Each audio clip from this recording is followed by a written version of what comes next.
Bueno, en nuestra entrevista económica del día hoy nos acompaña Juan María Nin, presidente del Grupo de Trabajo de Economía y Unión Europea del Círculo de Empresarios. Señor Nin, gracias por acompañarnos.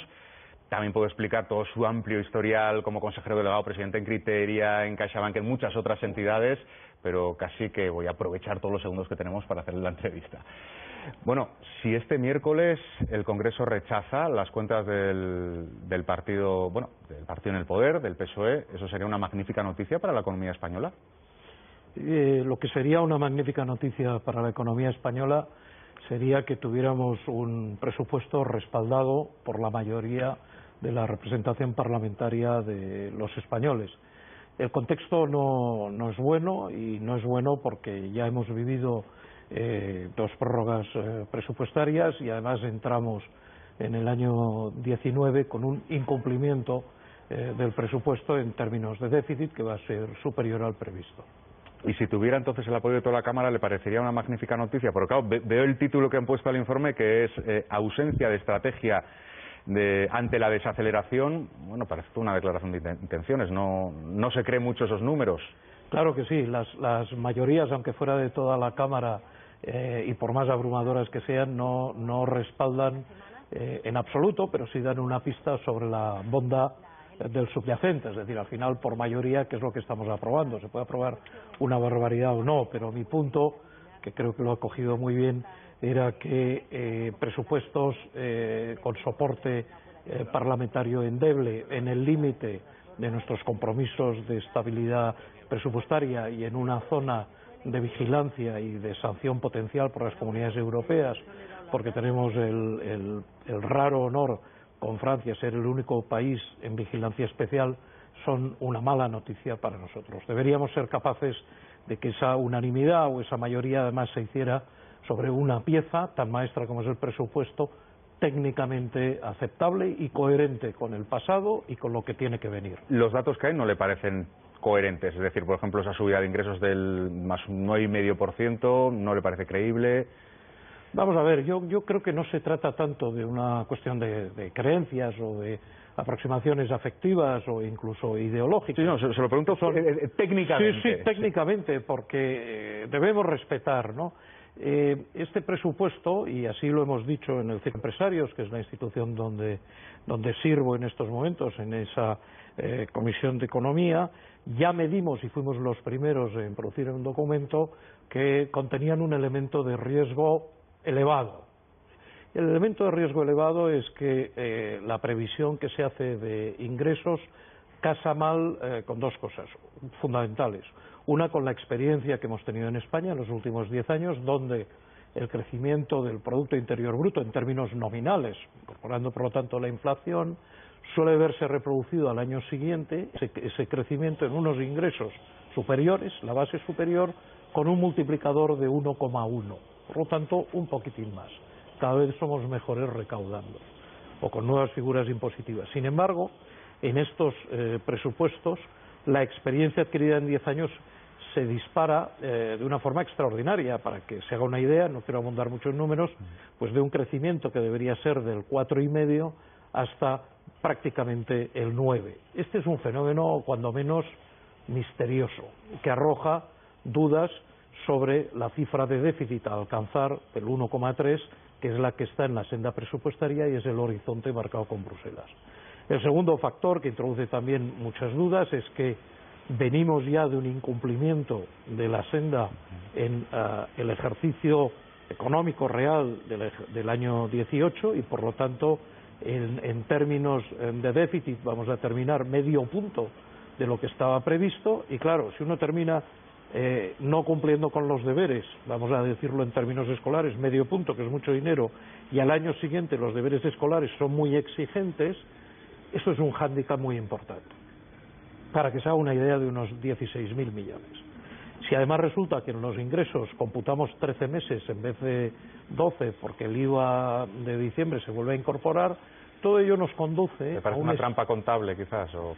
Bueno, la palabra trampa a mí me parece muy fuerte. Es decir, al final lo que hay que hacer es explicar las cosas. Digamos, otra cosa es estrategia. Sí, es una conversación complicada. Lo que está claro es que, uno, hay que explicarlo, y dos, que de acuerdo con la contabilidad esto no cabe y por lo tanto se pueden hacer equilibrios, pero nosotros, que fuimos los primeros en publicar, es la segunda vez que hablamos de presupuestos cuando estaba el proyecto, la Comisión Europea, el Fondo Monetario Internacional, instituciones españolas tan sólidas y respetadas como el Banco de España y, por supuesto, AIREF, y otros organismos internacionales y el consenso de analistas, todos tenemos una banda razonable de incumplimiento de ingresos que va entre los 8.500 millones y los 11.000. Claro, un incumplimiento en la madre de todas las batallas de un presupuesto, que son los ingresos de esta magnitud compartido por todos, arroja muchas sombras sobre un presupuesto que además exige, en términos de gasto, ir a un ritmo del 4,4, que es el doble de lo que va a crecer este país. Vamos a gastar menos y en nuestros números vamos a ingresar menos. Con lo cual, la senda del déficit y nuestros compromisos, lo primero con nosotros mismos y con nuestros socios europeos, después del incumplimiento del 18, quedan muy en entredicho. Bueno, eso es de cara al año que viene, pero también, lógicamente, en economía hay que pensar a medio, a largo plazo. El Ejecutivo habla mucho de esa Agenda 2030, de cara a los retos económicos del futuro, pero creo que usted entiende que ignoran retos tecnológicos y demográficos. ¿Dónde cree usted que debería estar en estos momentos el debate nacional de cara, bueno, ante el tsunami económico que parece que ya ha comenzado a afrontarlo de la forma más próspera posible para los ciudadanos? Claro.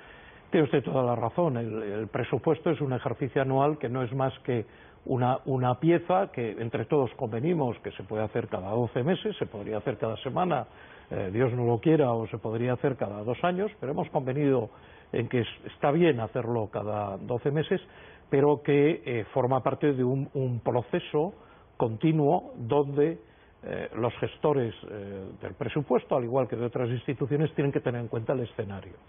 No es lo mismo hacer un presupuesto, como hicimos en España, incurriendo en un déficit muy potente en el año 2013, porque faltaban ingresos y había que incrementar de manera notabilísima el gasto, que ahora llaman el gasto social, la exigencia, lo que dice nuestra Constitución, ¿no?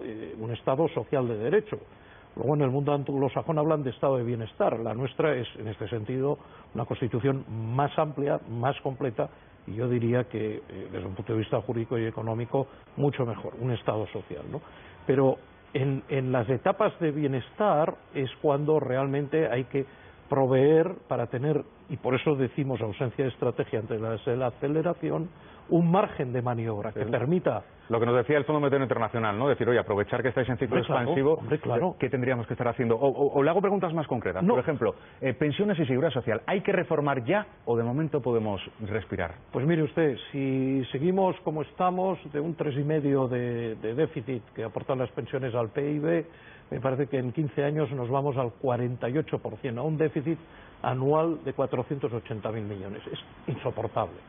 Entonces, como buenos administradores, y España y, por supuesto, en todas sus manifestaciones de la administración, siempre hemos tenido un Estado que ha gozado de reputación en este sentido, que podemos empezar a poner en peligro, lo que nosotros estamos diciendo es, oiga, pero lo dice el Fondo, lo dicen nuestros socios europeos, ya nos lo dijeron en el 2011, oiga, haga usted deberes ahora y haga esfuerzos, sacrificios para tener un margen de maniobra cuando las cosas vayan mal, porque en economía las cosas terminarán yendo mal y cuando van mal terminarán yendo bien. Si nosotros, ahora que estamos así, no hacemos este esfuerzo, que está marcado, porque está marcado en nuestra Constitución, está marcado en la Ley de Estabilidad Presupuestaria y en la senda de déficit estructural que hemos pactado con nuestros socios europeos, porque no estamos solos en el mundo, y si España cae, cae el euro y cae Europa, y no vamos a querer una cosa así. En este sentido, unos presupuestos en estos momentos deberían ser unos presupuestos que permitieran asegurar que ese déficit estructural y ese régimen de vigilancia al que estamos sometidos se corrige, y no lo están. Decía usted, si España cae, cae el euro. Bueno, sí. No puedo evitar recordar el libro que ha escrito por un crecimiento racional, ¿no?, de la gran recesión al estancamiento, soluciones para competir en un mundo digital. ¿Exagero mucho si digo que usted fue la clave final para que Angela Merkel dijera aceptamos rescate bancario en lugar de rescate de país en 2008? Pues mire, exagera muchísimo, si ¿Seguro? me lo permita y si me lo permite, pero es cierto que se lo digo porque usted habla en ese libro de una reunión que tuvo con Angela Merkel que iba a durar 45 minutos, se dobló el tiempo. Sí, sí. Cuéntenos en qué consistió.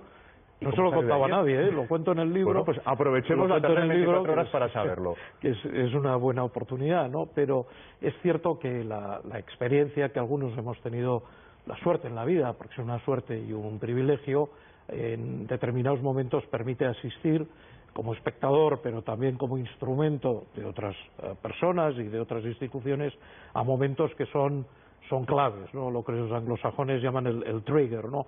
Se puede producir un disparo, un catalizador. Y en aquel momento nosotros habíamos rectificado la política económica en el cierre de julio del 2011, en la famosa carta de Trichet, cuando el presidente Zapatero toma decisiones estructurales muy profundas, cuyos beneficios hemos recibido en los siguientes años, pero en aquel momento cuya inercia nos llevaba en junio del 12 a una situación desesperada, en el sentido, se lo voy a contar de forma muy fácil, que no había dinero en España para pagar el agujero que teníamos en una parte del sistema financiero español. Y ahí en Alemania estaba Schäuble, el entonces ministro de Economía, que decía que pidan el rescate de Estado, que lo pidan. Claro. España se negaba y usted entra ahí y tiene una reunión con la señora Merkel. Tuvimos una reunión intensísima de un foro de trabajo, que no de show, de trabajo, que se llama Bilderberg en Washington. Asistió la vicepresidenta económica como invitada y durante 3 días debatimos varios asuntos, pero por primera vez desde 1946, en el sábado al mediodía, donde siempre había habido desde aquel momento pues 2 horas un poco de relajo, se suspendió todo y se me pidió que hiciera una intervención explicando la situación real de liquidez y por lo tanto detrás de liquidez de solvencia del sistema financiero. Tuvimos un debate durísimo, porque además previamente había habido reuniones en la Reserva Federal y por supuesto entre los gobiernos americano, español y alemán por el protagonismo que correspondía a cada uno, y lo que quedó claro es que el euro podía colapsar si España colapsaba, y eso de intervenir un país como España pues yo no sé si es posible o no, pero desde luego poco recomendable. Se lo hago breve. El lunes a primera hora yo recibo una llamada del gabinete de Madame Chancellor, donde pide que esté en Berlín al día siguiente para discutir cuál es, desde mi punto de vista, que no importaba nada y que por supuesto era el punto de vista del gobierno, que estaba plenamente acertado, yo fui un instrumento, cuál era la situación, un instrumento fiable, como me dijo ella. Es usted el único que se lo sabe y de quien me puedo fiar. Pero digan que la Merkel es todo un piropo, ¿no? Bueno, ella la al final también, por cierto, que fue en inglés, con traductor... en inglés, mano a mano, íntima, y digamos, o sea, sin un intermediario. No, ningún intermediario. Este tipo de conversaciones son a tumba abierta y mano a mano. Cuando hay que decir que no a alguien así, o hay que dar una opinión muy tajante, no debe haber testigos. ¿Percibió que tenía un punto de vista distorsionado del país? ¿Consiguió corregirlo o no? ¿Tenía muy claro cómo estaba la economía? Yo si hablamos de percepciones, percibí una mujer abrumada hasta cierto punto por la responsabilidad de tener que tomar una decisión trascendente para el euro y para Europa, cuando en su sueldo figuraba exclusivamente sus competencias en Alemania. Otra cosa es que moralmente la presidenta, en este caso la primera ministra, la Chancellor de Alemania, tuviera esa responsabilidad adicional, y su punto era: mi gente, mis ministros, mis informes de la banca de inversión, todo el mundo me dice que las necesidades de financiación para España, para cubrir el agujero de una parte del sistema financiero, de media están en 200.000 millones. Está casi 4 veces más de lo que se le estaba diciendo desde aquí. Y me decía ella, y su presidente me dice que el Banco de España le dice que con 50 lo hacemos. Si son 50, como el mecanismo europeo no está instituido todavía, ahora estamos arreglando esto, yo se lo arreglo. Pero si son 200.000 o 160.000, no podemos hacer nada y tenemos un problema muy serio. ¿Dónde está la realidad, si es que hay una realidad en el mundo financiero? Porque la discusión fue sobre la percepción de la realidad. Y la realidad estaba en lo que sería un backtest a posteriori, se mostró que era cierto, el análisis y el dictamen del Banco de España y del Gobierno español, que con estos 50.000 millones sobre una línea de crédito de 100.000 terminaron de arreglar el sistema financiero español. Señor Nin, podemos decir que Angela Merkel compró el relato económico, la visión, la radiografía económica que la hace usted a través también, bueno, en coordinación con las instituciones españolas, y no falló. Ella no falló, Europa no falló, asumió su responsabilidad, porque fue una conversación muy larga, muy tensa y muy de confianza, y el mérito del relato, por supuesto, estriba en las instituciones, como siempre. Es decir, las personas en estos momentos pueden tomar la decisión, pero el subyacente tiene que ser. España es un país serio, nuestras instituciones y la administración española siempre ha sido seria, le debemos un respeto y un apoyo entre todos, y la versión española, si le podemos llamar así, frente a esta mujer tan poderosa pero tan responsable, primó sobre el ruido del mercado y otros informes. Y la solución fue muy buena para todos. Señor, nos tenemos que marchar porque además la actualidad nos obliga a mirar también a Cataluña. Le haría muchísimas preguntas sobre la situación, pero desgraciadamente no tenemos tiempo para más. Solo una pregunta de Sionek. ¿Estamos mejor preparados que hace 12 años para una nueva crisis? No pienso en el PIB y en la deuda, que ya sé que no, sino en los mecanismos. Estamos mejor preparados porque Estados Unidos ha hecho los deberes, sigue haciendo los deberes, y una parte fundamental de la próxima crisis, en su solución como en su génesis, igual pasó en el 2008, todavía no pasa por China, pasa por Estados Unidos. Bueno, me quedo también con eso todavía, ¿no? Claro que sí. Muchas gracias por acompañarnos y, de hecho, en este punto creo que la actualidad nos obliga a mirar a Cataluña, porque la portavoz del Govern, el Sartadi, está ofreciendo una rueda de prensa posterior al Consejo de Gobierno. La escuchamos.